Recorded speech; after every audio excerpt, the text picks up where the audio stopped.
गुरु प्यारी साध संगत जी, सभी को प्यार भरी राधा स्वामी जी। आपका हमारे YouTube चैनल सतगुरु ज्ञान में बहुत बहुत स्वागत है जी। साध संगत जी, जीवन में धोखा खाना भी बहुत जरूरी है, क्योंकि चलना माँ बाप सिखा देते हैं, लेकिन संभलना खुद ही सीखना पड़ता है। जिंदगी बहुत छोटी है, इसीलिए किसी इंसान का पीछा करने से कई गुना बेहतर है अपने सपनों को पूरा करना। जिंदगी में हंसते रहो, इसीलिए नहीं कि आपके पास हंसने का कारण है, इसीलिए क्योंकि दुनिया को रत्ती भर फर्क नहीं पड़ता आपके आंसुओं से। चील की ऊंची उड़ान देखकर चिड़िया कभी डिप्रेशन में नहीं आती, मगर इंसान की ऊंची उड़ान देखकर इंसान खुद बहुत जल्दी डिप्रेशन में आ जाते हैं। अक्सर हम जीवन में सोचते हैं कि हमने जीवन में ऐसा कोई पाप नहीं किया, फिर भी हमारे जीवन में इतना कष्ट क्यों आया। यह कष्ट और कहीं से नहीं, बल्कि लोगों की बुराई करने के कारण उनके पाप के कर्मों से आया होता है, जो बुराई करते ही हमारे पास आ जाता है। बहुत समय पहले की बात है, एक गांव में एक गरीब पंडित अपनी पत्नी के साथ रहता था। एक दिन की बात है, पंडित कुछ काम के लिए शहर गया था, तो वह अब अपने गांव जा रहा था। तब उसने देखा कि रास्ते में एक चिड़िया एक रोटी को पकड़कर एक खेत में खाने की तैयारी कर रही थी।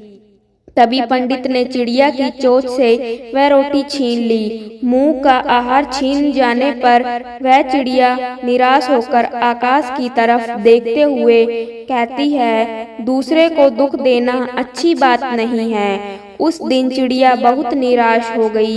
बाद में चिड़िया जब रोटी के बारे में सोचती तो पंडित को श्राप देते हुए कहती है, जिस तरह तुमने मुझे निराश किया, तुम भी उसी तरह एक दिन निराश होगे। रोटी के बारे में सोचते सोचते चिड़िया ने कुछ दिन तक कुछ नहीं खाया और भूख के मारे वह मर गई। जबकि पंडित रोटी को अपने घर ले गया और खुशी के साथ रोटी को खा लिया। कुछ दिन के बाद पंडित के घर एक पुत्र का जन्म हुआ। लड़का देखने में इतना सुंदर था कि जो भी उसे देखता अपने हाथ में उठा लेता था। माँ बाप उसे देखकर भूख प्यास भूल जाते। धीरे धीरे लड़का बड़ा हो गया। रूप गुण से भरपूर लड़के को देखकर माँ बाप की खुशी का कोई ठिकाना नहीं था। लड़का इतना प्यारा था कि माँ बाप उसके बिना एक पल भी नहीं रह पाते थे। लड़का जब युवक बन गया, तभी विधाता की विडंबना के चलते निष्ठुर काल ने पंडित और उसकी पत्नी की खुशी छीन ली। जिस दिन लड़का मृत्यु को प्राप्त हुआ, उसके बाद माँ बाप के आंसू रुकने का नाम नहीं ले रहे थे। दोनों ने खाना पाना छोड़ दिया और दिन रात दोनों छाती पीटते हुए कहते, पत्थर दिल ने हमें जीते जी जला दिया। अगर सुबह शाम उसे कूटा जाए तो उसे कैसा लगेगा। यह कहकर पंडित रोज चिढ़क हुए कहने लगा कि यम का कलेजा कूट रहा है। पंडित को इस तरह रोते देख देख एक दिन यम ने पंडित के सपने में कहा, तुम जो सिर पकड़कर रो रहे हो, बेटे के लिए रो रहे हो, उस बेटे को देख पाओगे तो तुम्हें मेरी बात माननी होगी। कल तुम भीतर से दरवाजा बंद करके अपने पूजा घर में सोना और 2 दिन तक किसी को भी वहां जाकर तुम्हें जगाने देना नहीं। अगले दिन ब्राह्मण ने सपने के बारे में विस्तार से अपनी पत्नी को बताया और यम के कहे अनुसार पूजा घर के पास जाकर सो गया। जब पंडित को गहरी नींद आई, तब एक यमदूत वहां आया और पंडित का शरीर वहीं छोड़कर उसकी आत्मा को अपने साथ यमपुरी लेकर चला गया। यमपुरी में पंडित ने ना जाने कितने सारे नजारे देखे। कहीं पापी को यमदूत कूट कूट कर दर्द दे रहे थे, तो कहीं भयंकर पापी को उन्हें घसीट कर नरक कुंड में डाल रहे थे। झुंड बनाकर यमदूत घूम रहे थे। शोर मचा रहे थे। इस तरह जगह जगह अजीब अजीब मंजर देखकर पंडित के होश उड़ गए और डर के मारे वह कांपने लगा। यमदूत उसे यमराज के पास लेकर गया। डर के मारे थर थर कांप रहे पंडित को देखकर यमराज ने उससे कहा, पुजारी डरो मत, तुम्हें यहाँ कुछ नहीं होगा। जरा तुम नौजवानों की तरफ देखो, क्या उनमें से कोई तुम्हारा बेटा भी है? पंडित ने उन नौजवानों की तरफ देखा तो अपने बेटे को मौजूद पाया। बेटे को देखकर पंडित ने खुश होकर यमराज से कहा, जी महाराज, वह मेरा बेटा है। पंडित का जवाब सुनकर यमराज ने कहा, उसे यहाँ बुलाओ, अगर ना आए तो वहाँ जाकर बुला लाओ। पंडित ने अपने बेटे को पुकारा मगर वह नहीं आया। जब उसके पास जाकर बोला, मेरे बच्चे, मैं आया हूँ, तुम मेरे साथ चलो। पंडित ने 2-3 बार इस तरह कहा मगर बेटे ने उसकी तरफ देखा ही नहीं। तब उसका हाथ पकड़कर पंडित ने कहा, मेरे बच्चे इधर देखो, मैं तुम्हारा पिता। यह सुनकर बेटे ने बाप की तरफ देखा, चिल्लाकर कहा, तुम मुझे बेटा क्यों कह रहे हो? मैं तुम्हारा बेटा नहीं हूँ। कभी तुमने चिड़िया को तकलीफ पहुँचाकर उसके मुंह का खाना छीन लिया था, उसी का बदला लेने के लिए मैं तुम्हारा बेटा बनकर तुम्हारे घर पर जन्म लिया था। अब याद आया ना, जिस तरह मेरे मन को तुमने तकलीफ पहुंचाई थी, उसी तरह मैं तेरे मन को तकलीफ पहुंचाकर चला आया। बेटे का जवाब सुनकर पंडित निराश हो गया और यमराज के पास उदास होकर बोला, वह मेरा बेटा नहीं है। पंडित की बात सुनकर यमराज ने उससे कहा, तुम लोग बेवजह मुझे कोस रहे थे, अब पता चल गया ना किसका कसूर था। इतना कहकर यमराज ने दूत को इशारा किया और दूत पंडित की आत्मा लेकर तुरंत उसके पूजा घर में पहुंच गया। पंडित के शरीर में उसकी आत्मा डालकर यमदूत चला गया। पंडित जागते ही उसकी पत्नी को सपने का सारा हाल बता दिया और उसके बाद पंडित और उसकी पत्नी ने दिवंगत बेटे की याद में आंसू बहाना बंद कर दिया। किसी को बुरा बोलना, चुगली करना, बुराई करना, जलना व ईर्ष्या का भाव रखना, यह सब आपकी तरक्की व खुशियों को रोक देते हैं, आपके जीवन में गहरा प्रभाव डालते हैं। कर्म एक ऐसी जगह है जहां हमें उसे बुलाने की जरूरत नहीं पड़ती। हमने जो पकाया होता है हमें वही मिलता है। कर्म आखिरकार सामने आता है, जैसा बोगे वैसा ही काटोगे। जल्द ही बाद में एक गांव में 2 कुत्ते रहते थे। दोनों आपस में गहरे और अच्छे मित्र थे, साथ साथ रहते और साथ साथ सोते थे। उनमें से एक कुत्ता काला था तो उसका नाम कालू था, दूसरा कुत्ता लाल था तो उसका नाम लालू था। एक दिन दोनों कुत्तों ने तीर्थ यात्रा करने के बारे में सोचा, किंतु वह रास्ता नहीं जानते थे। दोनों ने निश्चय किया कि यात्रा शुरू तो करें, रास्ता तो अपने आप निकल आएगा। एक दिन वह दोनों एक साथ तीर्थ यात्रा पर निकल दिए। चलते चलते उन्हें एक गांव दिखा। काफी रात भी हो गई थी तो वह दोनों एक पेड़ के नीचे सो गए। थके होने के कारण उन्हें नींद आ गई। सुबह होने पर फिर अपनी यात्रा पर निकल पड़े। एक गांव पार किया, दूसरा गांव के पास पहुंचने पर उन्हें भूख लगी। वहां उन्हें 4-5 चूहे दिखाई दिए। लालू की पूंछ खड़ी हो गई। वह कालू से कहता है, क्यों गंडक जी, आप फरमाओ तो मैं इन 3-4 चूहों की चटनी बना डालूं। कालू ने गर्दन हिलाकर कहा, नहीं भाई लालू जी, हम तीर्थ यात्रा पर निकले हैं और तीर्थ यात्रा में किसी की हत्या करना पाप होता है, तो आप कोई दूसरा उपाय खोजो जिसमें कोई जीव हत्या ना हो, तो तथा हमें कुछ ऐसा ना खाना पड़े जिससे हमारी तीर्थ यात्रा भंग हो। दोनों कुत्ते एक सपाटे पर रुक गए। वहां पर एक मंदिर था। कुछ देर आराम करने के पश्चात दोनों ने फैसला किया कि अलग अलग दिशा की ओर चलना चाहिए, जिसको जो मिलेगा खा लेंगे। एक साथ चलते तो दोनों में से किसी का भी पेट नहीं भरेगा। लालू और कालू दोनों अलग अलग दिशा में निकल गए। दोनों से पहले उन्होंने तय कर लिया था कि वह वापस आकर इसी जगह पर मिलेंगे। लालू कुत्ता चलते चलते एक गांव में पहुंचा। वहां एक दयालु पंडित रहता था। वह पूजा पाठ करके भोजन करने ही जा रहा था। उसकी पत्नी ने उसके लिए भोजन थाल तैयार कर रखा था। पंडित ने भोजन को भोग लगाया ही था कि लालू कुत्ते ने झट से उसकी थाली में मुंह डाल दिया तथा एक रोटी उठाकर वहां से भाग गया और पंडित ने ईश्वर का नाम लिया और हाथ धोकर उठ गया।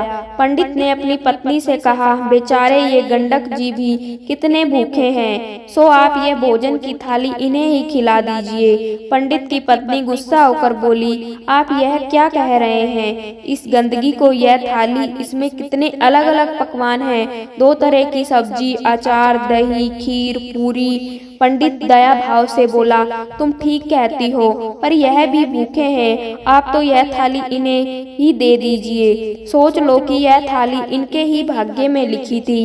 इसके पश्चात पंडित ने लालू कुत्ते को खूब पेट भरकर भोजन करवाया।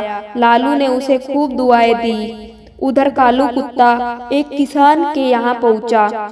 किसान अपने खेत में चक्कर लगा रहा था और जंगली जानवरों को खेत से बाहर निकाल रहा था। किसान की पत्नी खाने की थाल लेकर रखकर गई थी। थाल में भिंडी की सब्जी थी और बाजरे की रोटियां थी। खेत का काम पूरा करके वह थाल खोलकर खाना खाने को तैयार हुआ कि कालू ने तुरंत ही उसके भोजन में मुंह डाला और थोड़ी सी रोटी का टुकड़ा तोड़कर भागा। किसान एकदम से गुस्से में आ गया और खड़ा हो उठा। उसकी आंखों अंगारों की तरह लाल और हो गई। उसने अपनी लाठी उठाई। गाली देते हुए उसने लाठी से इतनी जोर से वार किया कि कुत्ते की कमर टूट गई। वह पीड़ा से चिल्लाने लगा। कमर टूट जाने के कारण वह भाग ही नहीं सकता था। इसी बीच उसकी कमर में 3-4 लाठियां और पड़ गई। कुत्ता अधमरा हो गया।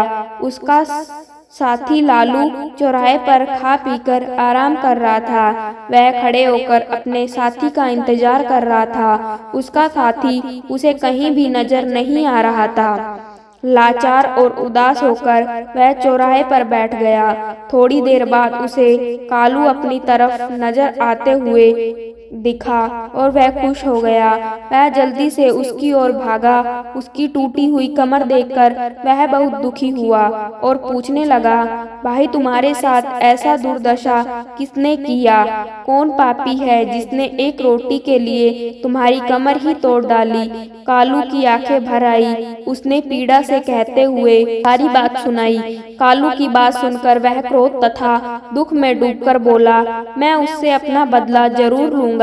उस किसान को बताऊंगा कि खुद की कमर किस प्रकार टूटती है, तो कैसा लगता है। लालू भी बोला, मुझे भी उस पंडित का कर्ज चुकाना है। उसने मुझ पर कितनी कृपा की है, मैं रोम रोम में उसे आशीष देता हूँ।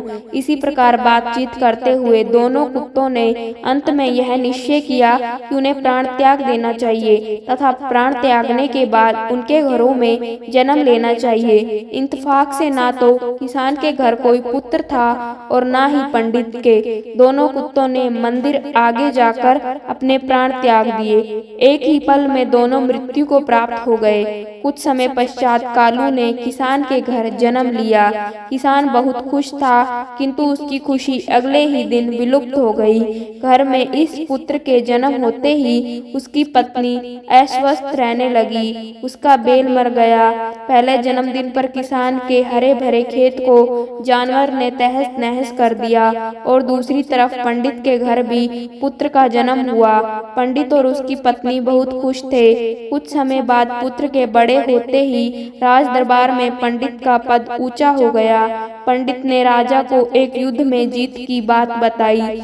1-2 दिन बाद राजा युद्ध जीत गया। इससे खुश होकर राजा ने पंडित को राज पंडित नियुक्त कर दिया। उसे अपार धन तथा एक महल भेंट किया। जैसे जैसे पंडित का बेटा बड़ा होता गया, वैसे वैसे वह भी पिता के समान तेजस्वी निकलता गया। उसने छोटी उम्र में सारे शास्त्रों का अध्ययन कर लिया। वह बड़े बड़े विद्वानों और पंडितों को शास्त्रार्थ में हरा देता था। ऐसे पंडित के जीवन में चार चांद लग गए थे। उधर दूसरी तरफ किसान का बेटा नकारा निकला। वह बात बात पर अपने बाप को गालियां देता था, उसे डांटता था। वह जुआ खेलकर बचे हुए धन को उड़ाने लगा। वह किसान बहुत ही दुखी हो गया था, उसे कुछ समझ नहीं आ रहा था। आखिर अंत में उसने सोचा कि इसको सुधारने का कोई उपाय करना चाहिए। इस तरह विचार करते हुए वह एक बुद्धिमान व्यक्ति के पास पहुंचा। उसने उसके सामने अपनी समस्या बताई।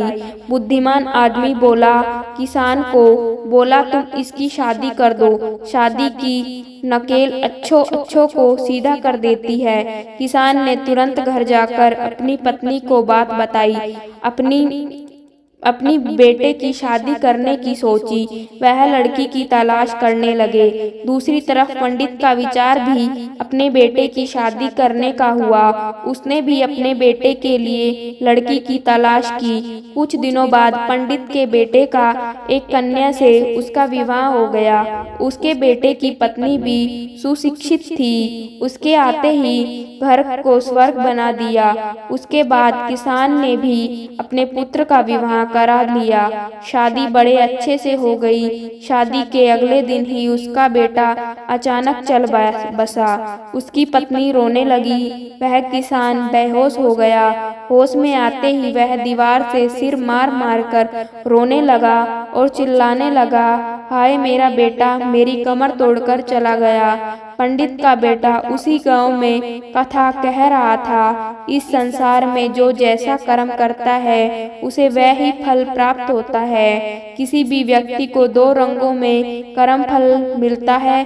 कर्म आखिरकार सामने आता है। जैसा बोओगे वैसा ही काटोगे। जल्द ही या बाद में ब्राह्मण आपको वह परोस देगा जिसके आप हकदार हैं। कर्म ही व्यक्ति की पहचान का मुख्य आधार होता है। आपके कर्म आपके चरित्र को परिलक्षित करते हैं। जीवन में सफलता प्राप्त करने के लिए हमें हमेशा सकारात्मक कर्म करने चाहिए और हमेशा अच्छा ही सोचना चाहिए। कभी किसी के बारे में गलत नहीं सोचना चाहिए, चुगली नहीं करनी चाहिए, किसी से ईर्ष्या और किसी से भेदभाव नहीं करना चाहिए, क्योंकि हमारे कर्म ही हमारे भविष्य को निर्धारित करते हैं। हमारे कर्म अच्छे होंगे तो हमारा भविष्य भी अच्छा होगा। हमारे कर्म अच्छे नहीं होंगे तो हमारा भविष्य बिल्कुल खराब होगा। साध संगत जी, यह थी हमारी आज की साखी।